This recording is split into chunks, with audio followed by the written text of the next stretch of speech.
तब महादेव जी ने हंसकर कहा, न कोई ज्ञानी है न कोई मूर्ख। श्री रघुनाथ जी जब जिसको जैसा करते हैं वह उसी क्षण वैसा ही हो जाता है। याज्ञवल्क्य जी कहते हैं, हे भारद्वाज, मैं श्री राम जी के गुणों की कथा कहता हूं, तुम आदर से सुनो। तुलसीदास जी कहते हैं, मान और मद को छोड़कर आवागमन का नाश करने वाले रघुनाथ जी को भजो। हिमालय पर्वत में एक बड़ी पवित्र गुफा थी। उसके समीप ही सुंदर गंगा जी बहती थी। वह परम पवित्र परम सुंदर आश्रम देखने पर नारद जी के मन को बहुत ही सुहावना लगा। पर्वत, नदी और वन के सुंदर विभागों को देखकर नारद जी का लक्ष्मीकांत भगवान के चरणों में प्रेम हो गया। भगवान का स्मरण करते ही उन नारद मुनि के शाप की, जो शाप उन्हें दक्ष प्रजापति ने दिया था और जिसके कारण वे एक स्थान पर नहीं ठहर सकते थे, वह गति रुक गई और मन के स्वभाव की निर्मल होने से उनकी समाधि लग गई। नारद मुनि की यह तपोमयी स्थिति देखकर देवराज इंद्र डर गए। उसने कामदेव को बुलाकर उनका आदर सत्कार किया और कहा कि मेरे हित के लिए तुम अपने सहायकों सहित नारद की समाधि भंग करने को जाओ। यह सुनकर मीनध्वज कामदेव मन में प्रसन्न होकर चला। इंद्र के मन में यह डर हुआ कि देवर्षि नारद मेरी पूरी अमरावती का निवास चाहते हैं। जगत में जो कामी और लोभी होते हैं वे कुटिल कौवे की तरह सबसे डरते हैं। जैसे मूर्ख कुत्ता सिंह को देखकर सूखी हड्डी लेकर भागे और वह मूर्ख यह समझे कि कहीं उस हड्डी को सिंह छीन न ले, वैसे ही इंद्र को नारद जी मेरा राज्य छीन लेंगे। ऐसा सोचते लाज नहीं आई। जब कामदेव उस आश्रम में गए तब उसने अपनी माया से वहां वसंत ऋतु को उत्पन्न किया। तरह तरह के वृक्षों पर रंग बिरंगे फूल खिल गए। उन पर कोयले कूकने लगी और भंवरे गुंजार करने लगे। कामाग्नि को भड़काने वाली 3 प्रकार की शीतल, मंद और सुगंध सुहावनी हवा चलने लगी। रंभा आदि नवयुवती देवांगनाएं जो सब की सब काम कला में निपुण थी, वे बहुत प्रकार की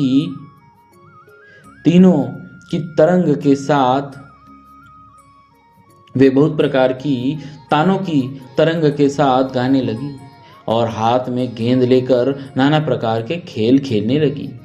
कामदेव अपने इन सहायकों को देखकर बहुत प्रसन्न हुआ और फिर उसने नाना प्रकार के मायाजाल किए, परंतु कामदेव की कोई भी कला मुनि पर असर न कर सकी। तब तो पापी कामदेव अपने ही नाश के भय से डर गया।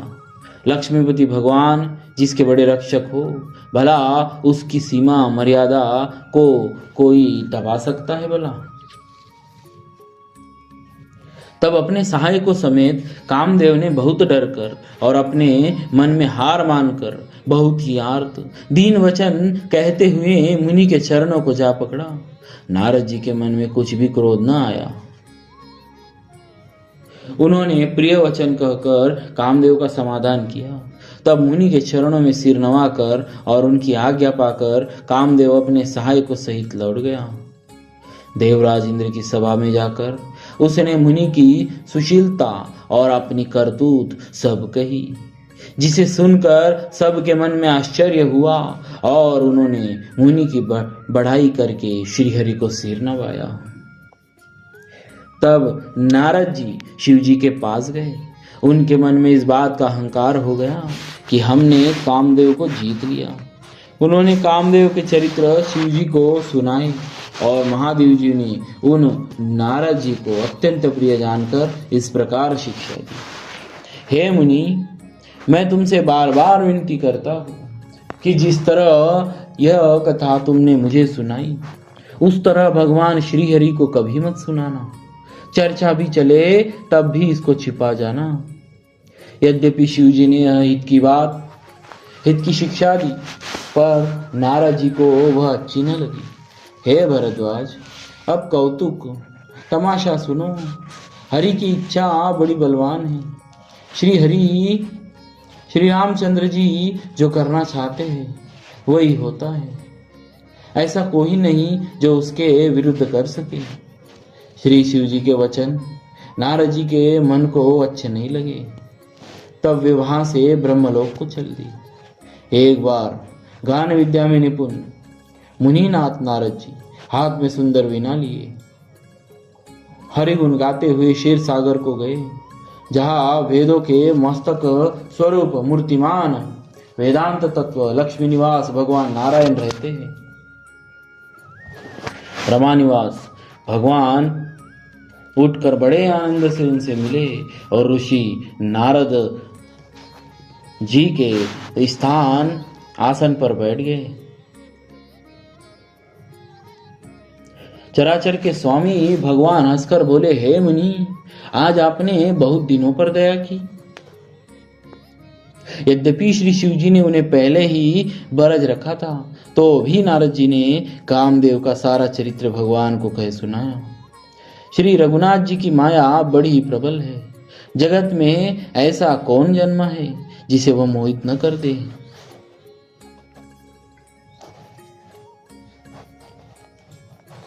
भगवान रूखा मुंह करके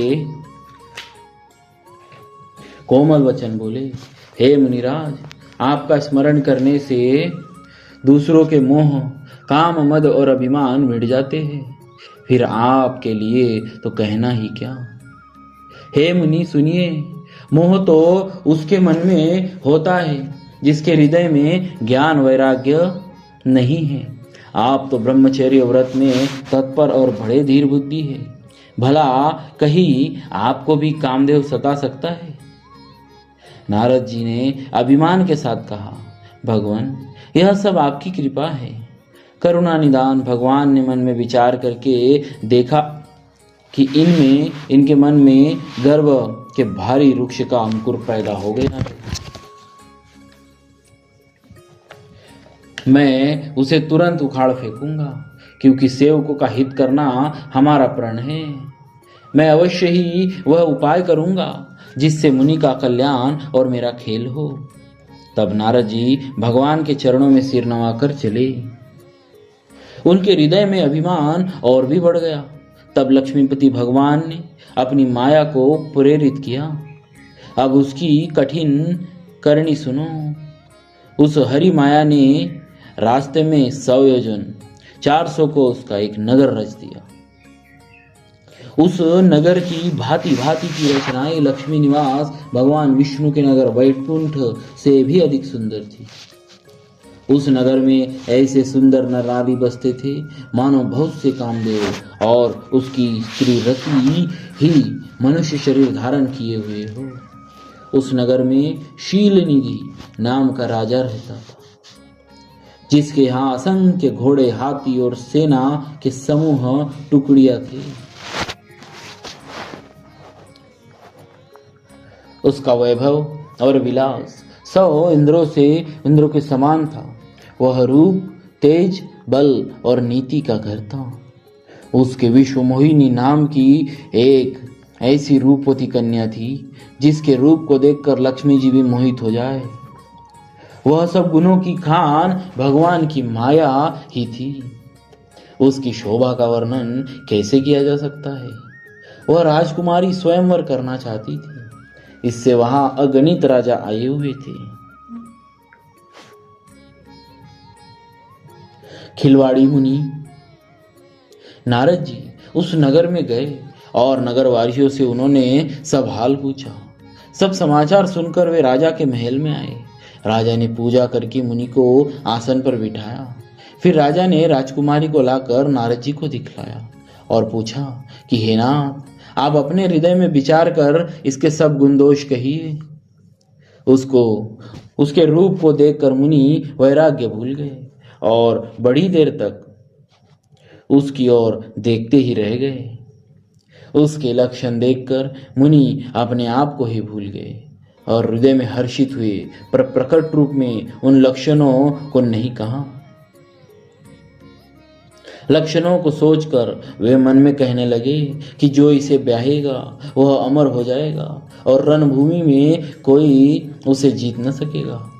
यह शील निधि की कन्या जिसको वरेगी, सब चर अचर जीव उसकी सेवा करेंगे।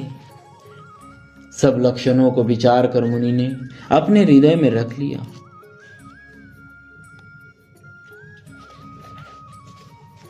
और राजा से कुछ अपनी ओर से बनाकर कह दिया। राजा से लड़की के सुलक्षण कहकर नारद जी चल दिए, पर उनके मन में चिंता थी कि मैं जाकर सोच विचार कर अब वही उपाय करूं जिससे यह कन्या मुझे ही वरे। इस समय जप तप से तो कुछ हो नहीं सकता। हे विधाता, मुझे यह कन्या किस तरह मिलेगी? इस समय तो बड़ी भारी शोभा और विशाल सुंदर रूप चाहिए, जिसे देखकर राजकुमारी मुझपर रीझ जाए और तब जयमाला मेरे गले में डाल दे। बोलिए श्री सीताराम जी महाराज की जय, भक्तवत्सल भगवान की जय।